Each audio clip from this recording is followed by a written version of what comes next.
The BYU Cougars are now 2-0 on the season by virtue of their victory over SMU last Friday. Now they turn their attention to the Wyoming Cowboys. Got a guy on the show today who's probably got some stories about Laramie and what to expect from Wyoming fans. Let's dig into it on Locked On Cougars.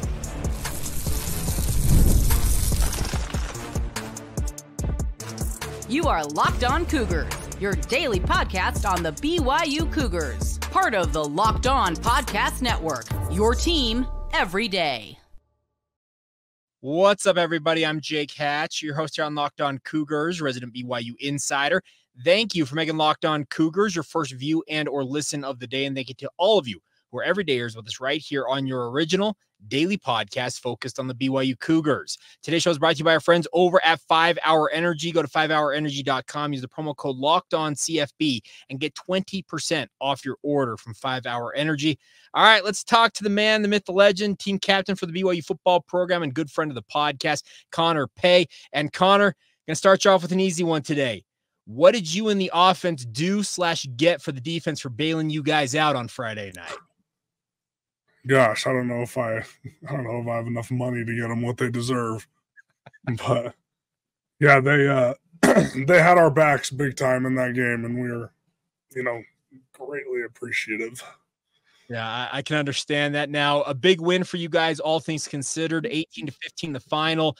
I talked about it on yesterday's podcast about going back and rewatching the game. The feeling watching the game live versus rewatching it for me, I had two different feelings on this game because in the moment, obviously the turnovers from Jake they almost were backbreakers. And the nice part was you have guys like Braden Keim who puts his head in there and makes a big tackle on one of those interceptions. And like I said, the defense bails you out. But then rewatching the game, I really felt like it was actually a fairly decent performance by this offense, just undone by some uncharacteristic mistakes. Would you have that same assessment? I don't know. I don't know if I would say that it was a good performance outside of the turnovers. I thought it was just outside of the turnovers. It was okay. Okay. And we were still moving the ball down the field. Just too many self-inflicted wounds. It just seemed like every time we just got ourselves a little bit of momentum, that we would do something that, hurt ourselves, which is, the main big positive that we can take away is that when we got into those kind of character testing moments, when we needed a touchdown, we drove down the field and got a touchdown. And when we needed to go down and score to go ahead with 2 minutes left in the game, we were able to get it down, have some big fourth down conversions, and put points on the board. So, it was just overall just a little too sloppy in too many areas. And, I think but I think the one thing that we can be proud of is just that, when we got tested and got put against the fire, we had enough to get it done. And we didn't wilt, when all that pressure was on, and we were able to handle all that adversity pretty well for the most part. Now, you and I have talked a lot about the adversity, especially from last season and how things went down last year. Give me your honest assessment. If this were last year's team, would you guys have crumbled in that game, in your opinion? Probably. Okay. All right. Probably. I can appreciate the frankness on that. I think everybody can on that front.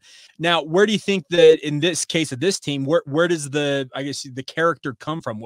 Has it just been the fact that you guys have been hearing all off season about how down, quote unquote, this program is going to be? What drove you guys to get through that? I think just having more, obviously a lot of guys returning, just more maturity on the team as a whole. And as you mature in the game of football, you understand that not everything is going to go your way, all the time, right? The best teams are the teams that can find a way to win when they don't play well, because you're not going to play well in every single game of the season. There's no team ever who has played well, really well in every single game of their season. There were games where they were tested and they found a way to win when they hit those adverse situations. And so I think kind of being on the flip side of it last year, I think we were able to handle it a little better as leaders and just keep it like, hey, you know what? Crap happens in football. Next play. Let's go score on the next drive. You know, and that's what we were trying to tell Jake too on the sideline, you know, like, okay, hey, you know what? Bad play happened. Let's move on. We got bigger fish to fry. We got to go down and score on this next drive. We can't be we'll deal with all the, you know, the criticisms and the assessment later, you know, but in the moment we have a game we need to go win.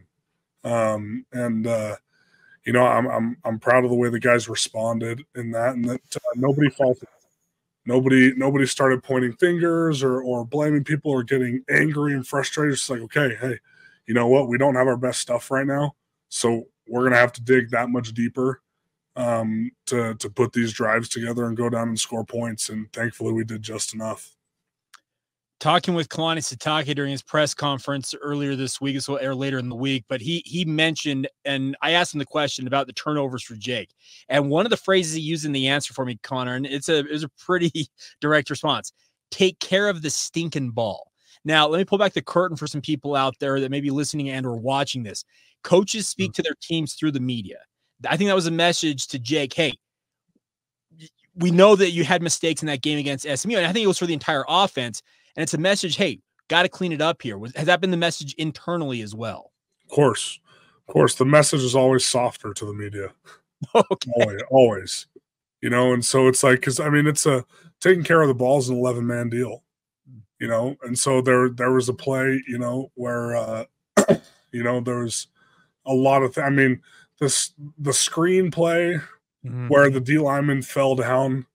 That was a tough play. That was almost fluky in a sense, where it's like Jake looks up and sees a D lineman on the ground, you know, and then goes to throw the ball and he pops up and snag. Like that's tough. That's tough. You know, that's tough. But you know, I think you know, there's not a single person on the planet who doesn't know we have to take care of the ball better. You know, first and foremost, Jake, like he knows that and he's feeling that and he felt the weight of those mistakes. We all did, because we all made mistakes.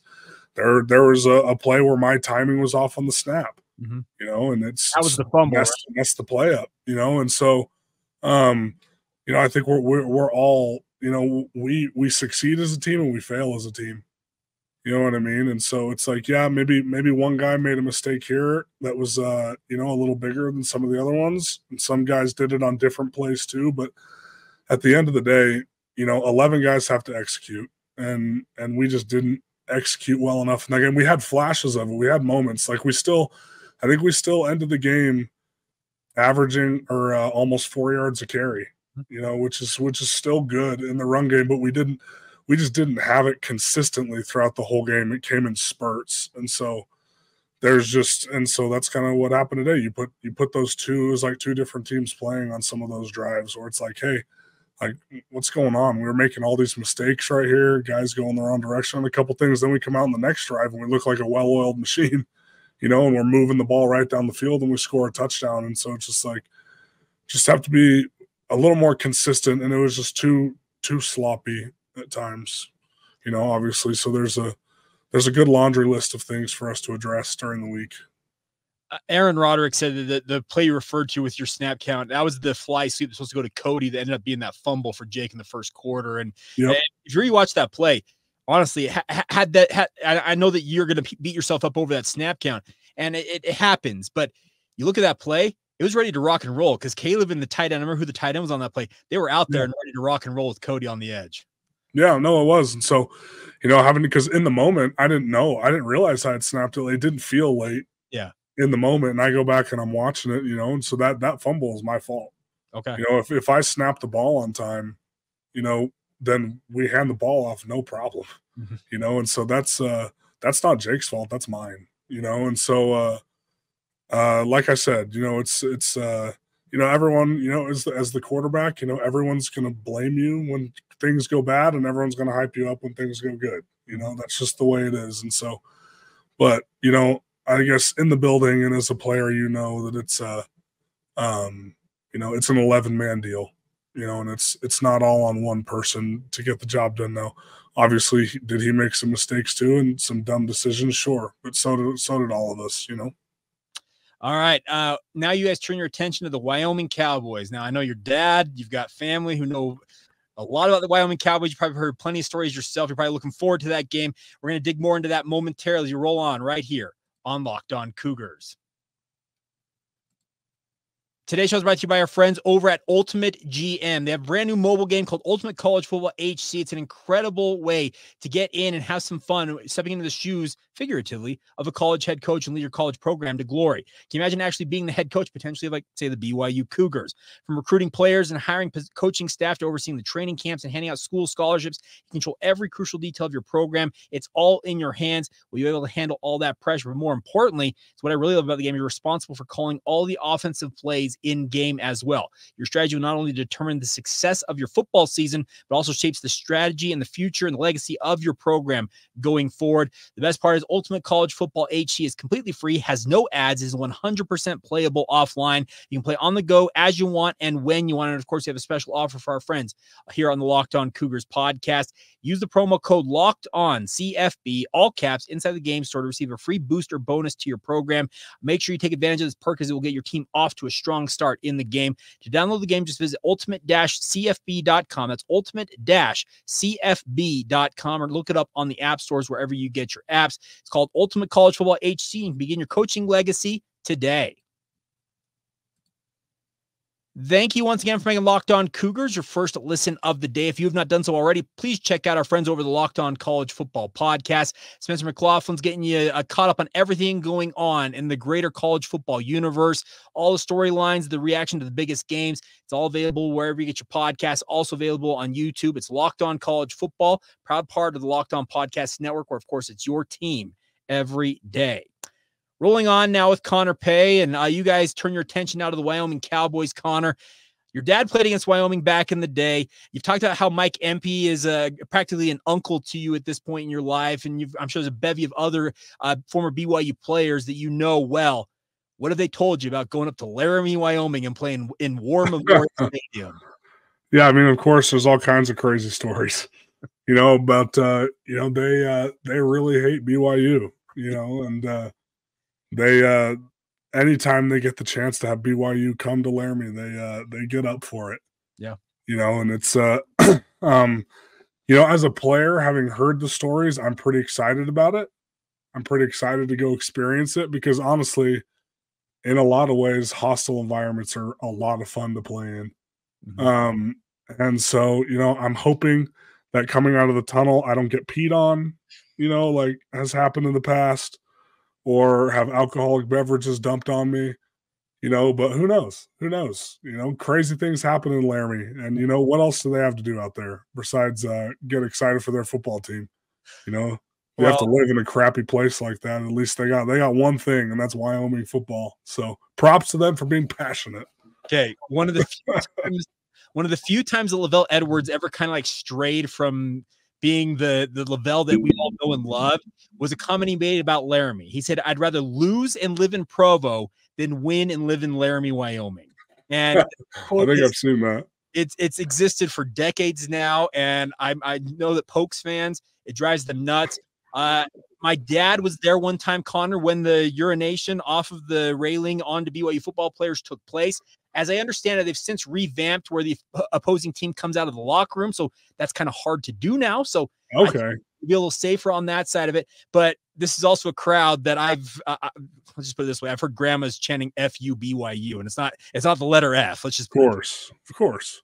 So, all right. It should be a fun one. Now, with regards to the second straight road trip here, you guys get the win in Dallas. You come back home, you got to make another trip. It's not as far. You got to go over to Laramie, so it's not as far of a flight. But what's the biggest challenge with back-to-back road games? I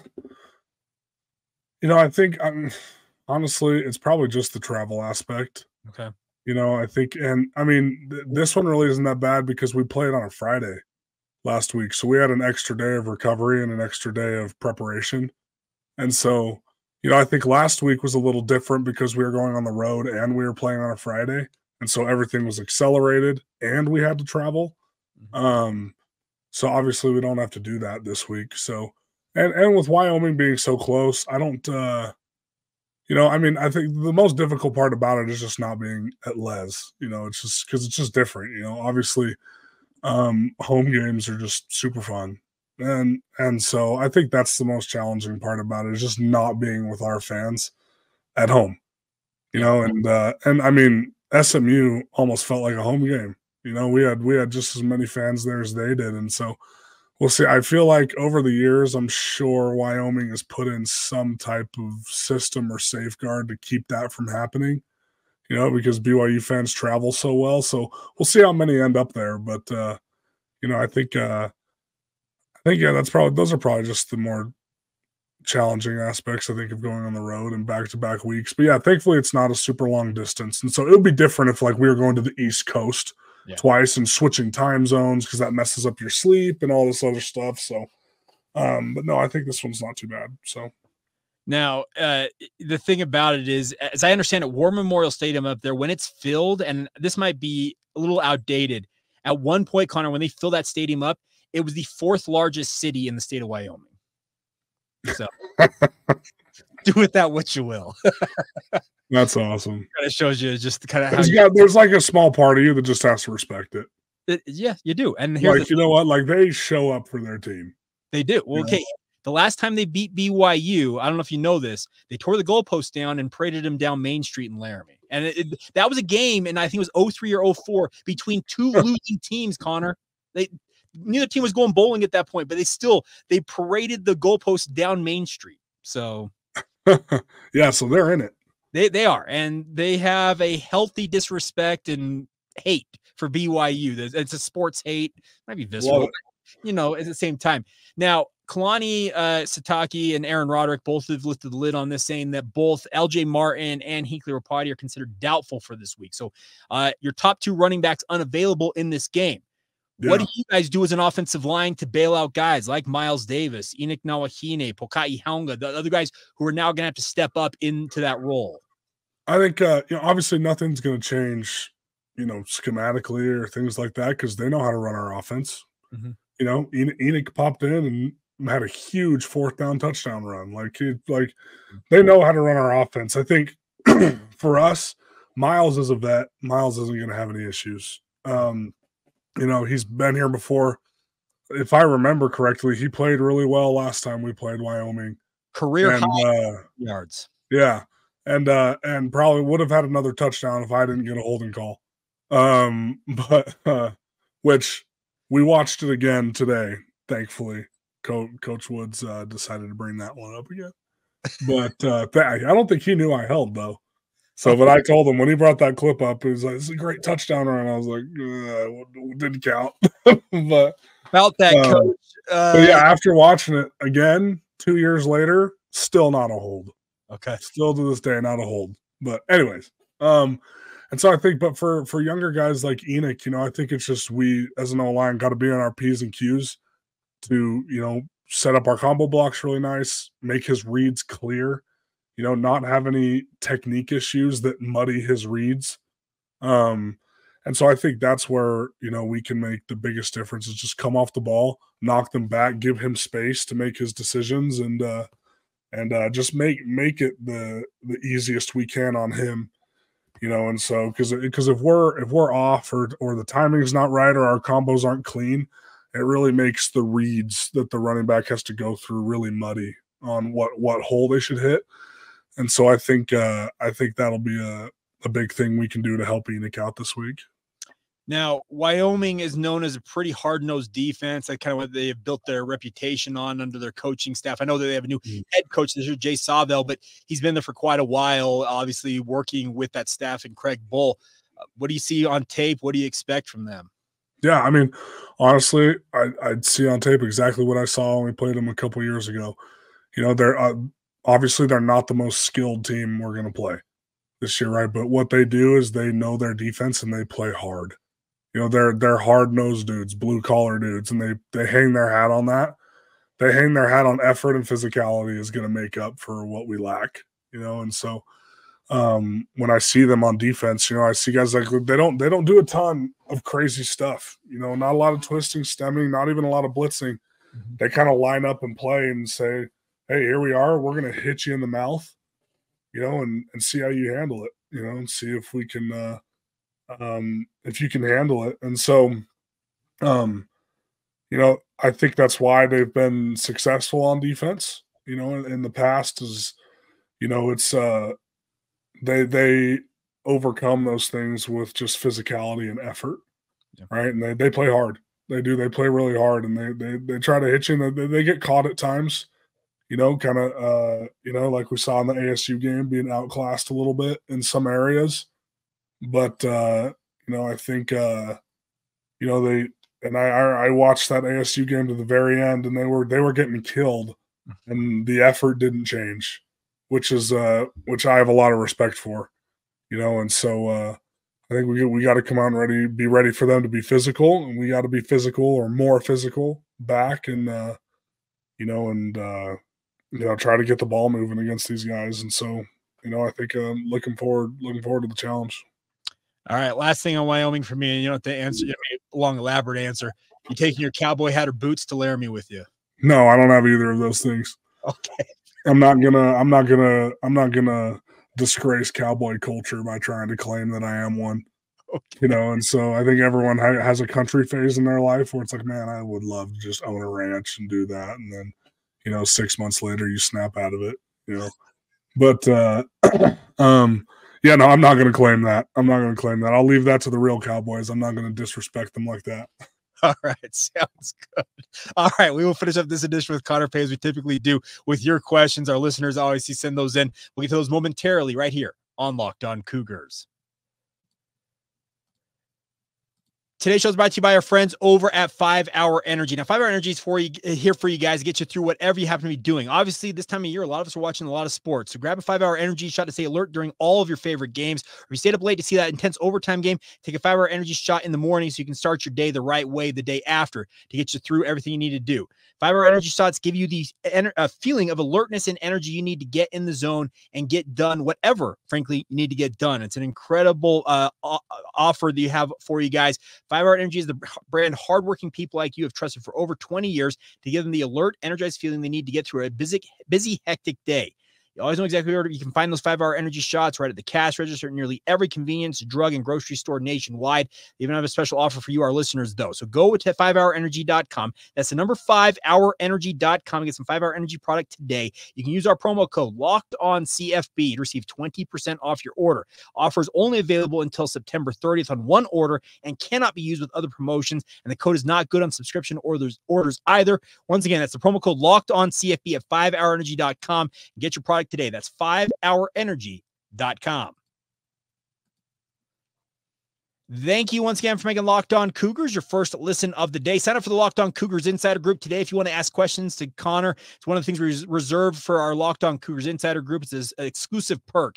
Click the link on the show notes below. Join us today. Get a 14-day free trial to see if it's the right option for you. Get updates and one-on-one conversations with myself via text message. It's the Locked On Cougars Insider Group. Link both in the show notes on YouTube as well as wherever you get your podcasts. All right, Connor, time for the people to shine, as I like to say, and ask their questions to you. First one goes to Danny. I am curious how the defensive line from SMU compared to his experience from defensive lines in the Big 12 last year.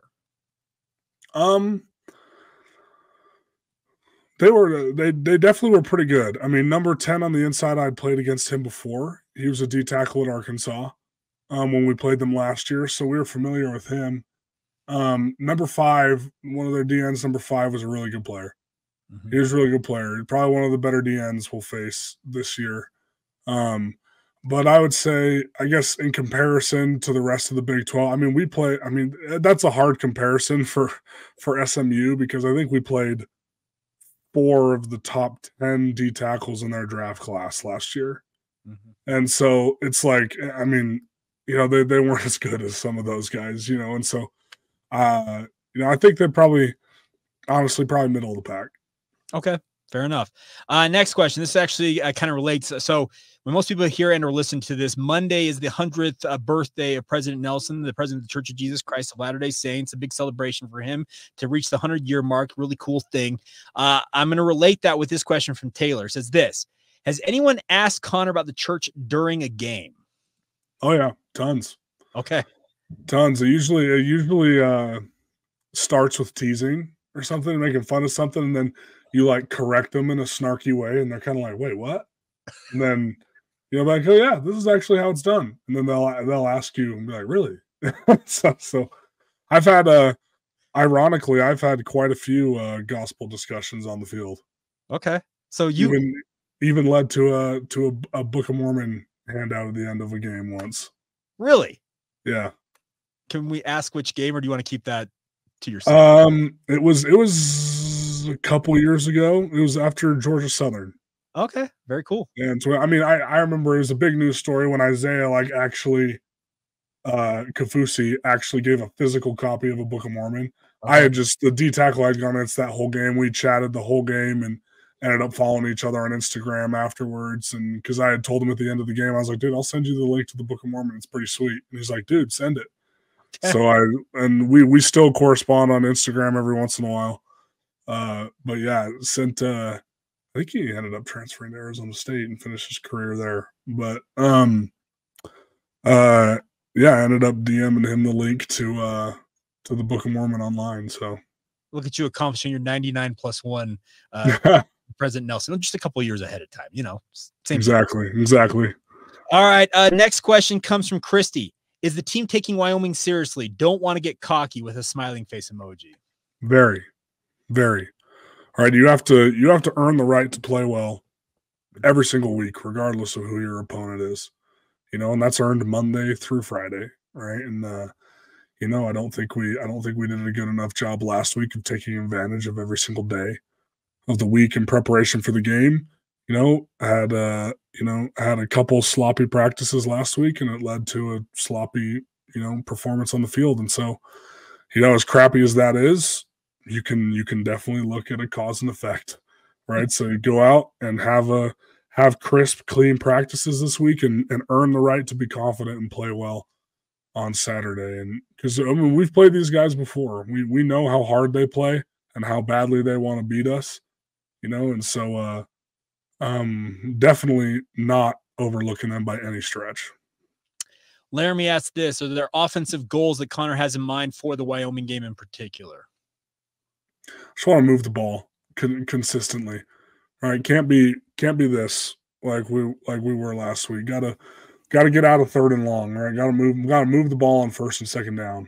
And so I think I think that's. I mean, I guess for me, it's just making sure that we're on our P's and Q's in the run game, so we can do that. We can get 4 or 5 yards a pop when we need to. Set up second and third and manageable. Right, we were in third and long too much this last week. Good question here from Tom. We said the offense suffered after LJ Martin went down with his injury. What does LJ do for the offense that maybe other running backs on the roster don't bring to the table?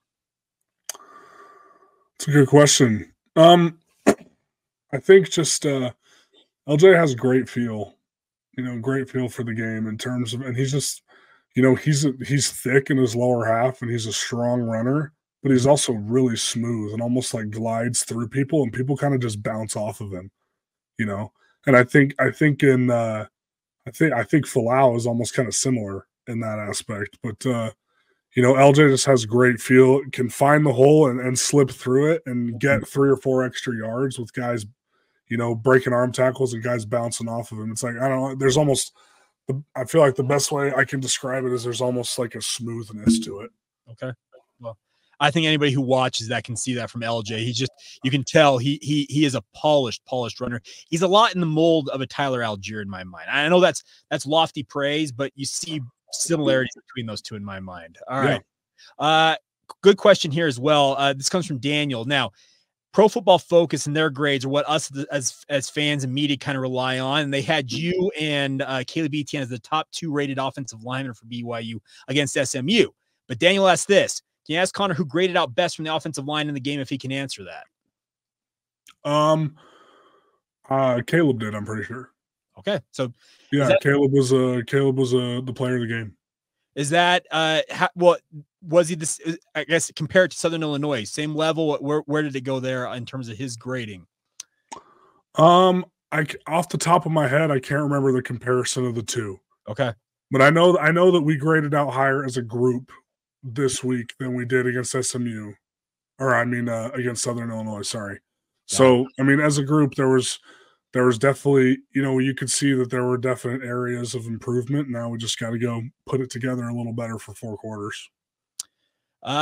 Now, I'll tell you this: Pro Football Focus loves you and Caleb because you guys have had pretty good grades the first 2 games. So I guess I haven't even looked. I mean, I have a love-hate relationship with PFF. I think we all do. We all do, bud. Because it's like a couple years ago, I think they had me as the highest-rated pass protector in the country after my sophomore season. So it's like, hey, I like Pro Football Focus. They're saying nice things about me, and it's like, and it's like, I guess for the NFL, any publicity is good publicity, I guess, when they're saying you're playing well. But also at the same time, it's like, this is a random person watching your film and trying to guess what your responsibility is and grading you based on it. So it's a double-edged sword. Like PFF is not a film company; they're a data company, and so all the data that PFF provides is awesome. Like, they're doing some pretty cool stuff in that aspect. I can go and look up teams and find any percentage I want on anything for their defense and stuff like that. Like, it's pretty cool stuff that they're doing. So, but the grading is pretty subjective. So I'm glad that there's someone's watching my film and thinking I'm playing pretty well. So I'm glad. I just but obviously my opinion is that definitely falls into the hands of Coach Woods. So that's who I'm paying attention to. Absolutely. Well, the fun part about Caleb is he's a top 10 rated tackle according to PFF right now. So that's really cool to see that. All right. Got one more serious question and a couple of fun ones. We'll get you out on those, Connor. So the serious one comes from Josh Glenn. 2 games in, how is the coach to player helmet communication? What's his take? I like it. We're just able to go faster, and so it's like, and it's not like we've never played slow. I think since I've been here, we always like pushing the pace. But it's just nice to be able to just, even if we're not huddling, the perimeter guys stay in your spots, look at the signals. We just turn around, quick little huddle. Jake hears it, relays it, and bam, we're on the line of scrimmage prepping for the next play. So I've really liked it so far. All right. A couple of fun ones here. Robert asked this: what is Connor's favorite classic car? And if you could have one, I just buy it, what would it be? Ooh. I'll be honest, I'm not a big car person in the sense that I know a ton of the classics. Okay. Like I don't know if I've ever had like a classic car that I love, that I've always just dreamed of having. Obviously there's ones I've seen where it's like, oh man, that's a pretty sweet car. Like some of those old retro cars that you see, but like I don't know what they are. And so, my dream car since I was a teenager had always been a Ford Raptor. And you got it. And I got it. I bought one in January from Doc Main, actually. Okay. Our strength coach, it was his. And he knew that I loved Ford Raptors because I'd tell him all the time how much I loved his truck. And so when he finally decided to sell it, he had said, hey, do you want it? And he gave me a fair price on it. So I was like, sure. That NIL money spent wisely there, Connor. It's pretty easy to have a car payment when your rent's $500.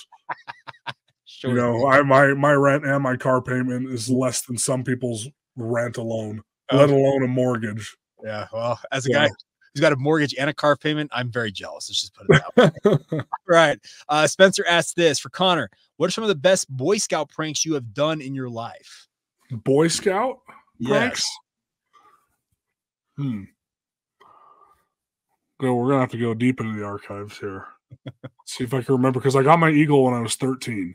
I got mine when I was 14. So I did it fast for the purpose of not having to go back to scouts again, unless it was a camp out or a scout camp, because those were fun. Sure. Is there any pranks? Honestly, like, it's so dumb, but the prank we would always do was we always zip tied people's tents shut. Okay. Where it's like you couldn't get out. Like, that's such a stupid one. But like, I remember doing that. Well, Spencer says here, for example, he says, my troop hid out in the trees during their staff hunt during camp and shot other scouts and the staff with paintball guns. Yeah, we never did anything like that. Your troop sounds awesome. Well, I can tell you from my experience, we almost started a forest fire at one point. no forest fire broke out. We got very close. I guess that's true. We were definitely not. We did not shy away from the pyrotechnics. I'm trying to think. I mean, there was obviously a ton of funny stuff that happened, but I'm trying to think of deliberate pranks that we would pull on people. I mean, honestly, it was probably more against the leaders. Okay. Like I remember on Klondike when we built like snow caves to sleep in, and the leaders had one and the scouts had one, and we had like deliberately set up we went and kind of sabotaged their caves so that the next time they moved the little door thing they had, a bunch of snow would come crashing down on top of them, which looking back on it, like that could have ended really badly, and like that was probably a pretty stupid thing to do. But as a guy who had a fellow scout jump on the top of the cave I had created and crash in from the roof, that's not that much fun. Thankfully, when they did it, it wasn't a ton of snow. That's good. Maybe 10 or 15 cubic feet at most. Fair enough. All right. So nobody was injured. Okay, one final one from Brandon here. Does Connor have a favorite Disneyland or Lagoon ride? Lagoon, no, because I haven't been in a really long time. I haven't been since high school, and I didn't fit on anything in high school very well. So, and I'm bigger now, so I don't know if I want to go back there and experience that. But, I mean, my all-time favorite ride has always been Space Mountain at Disneyland since I was a kid. Been my favorite, but I'm gonna kind of deviate a little bit and go to Disney World. Okay. Hopefully I can count that in this question, because the new Tron ride and the Guardians of the Galaxy ride at Disney World are top notch. Okay, and it's like they're so good. So those are like the three for me that are kind of in a world of their own. Now you're making me feel like I need to go to the UCF game so I can get over and ride those two. Yeah. You should come. Dude, you're a reporter. Get your freaking company to pay for you to go out there. I have other responsibilities on game day back in Salt Lake. So that's where the rub comes into this. So we'll see what happens. Tell me who I need to talk to, and I'll say that, look, Jake has to cover BYU for the UCF game. Just so he can go to Epcot and Disney World. They don't need to know that. That's on your personal time. I will send you a text with the person to contact, okay? All right, Connor. Well, thank you for all the time. As always, best of luck this week in Wyoming, and we will catch up with you next week when attention turns to Big 12 play. Absolutely. All right. For Connor, I'm Jake. Big thank you, as always, for all of your support of the podcast. Appreciate all of you for being everydayers with us here and obviously making Locked On Cougars your first view and or listen of the day. And until tomorrow, have a great rest of your day. This has been the Locked On Cougars podcast.